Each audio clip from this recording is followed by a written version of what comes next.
સુરત જિલ્લાના કડોદરામાં ચોમાસાના પ્રથમ વરસાદે સ્થાનિક તંત્રની પોલ ખોલી નાખી। કડોદરા નગરપાલિકાના વોર્ડ નંબર 2માં આવેલી શ્રીનિવાસ સોસાયટીમાં વહેલી સવારથી જળબંબાકારની સ્થિતિ સર્જાઈ।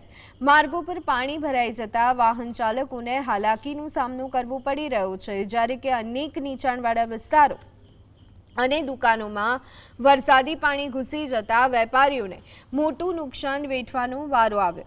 સ્થાનિકોના જણાવ્યા અનુસાર વિસ્તારની ગટરો ઉભરાઈ જવાના કારણે પાણીના નિકાલની કોઈ વ્યવસ્થા રહી નથી। કરોડોના ખર્ચે થતી કડોદરા નગરપાલિકાની પ્રી મોન્સૂન કામગીરી માત્ર કાગળ પર જ રહી ગઈ હોય તેવા ગંભીર સવાલો જનતા ઉઠાવી રહી છે।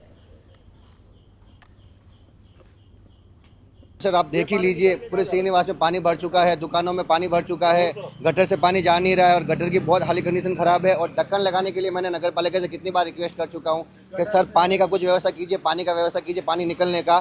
तो सर कुछ सुनवाई नहीं हो रही है। जो रात में 3 घंटा 4 घंटा बारिश होता है तो ये पूरा पानी भर जाता है, पूरी सोसाइटी श्रीनिवास भर जाता है, सबके दुकानों में पानी अंदर चला जाता है। अगली बार भी ऐसा हुआ था, हम लोगों ने ये किया था, इस बार भी हुआ। सुबह सबसे पहले मैं 6 बजे आया, तब से लगे हुए हैं इसमें गटर निकालने में पानी, और यही सब समस्या हमेशा रहती है। हर साल बारिश होती है, हर साल समस्या है।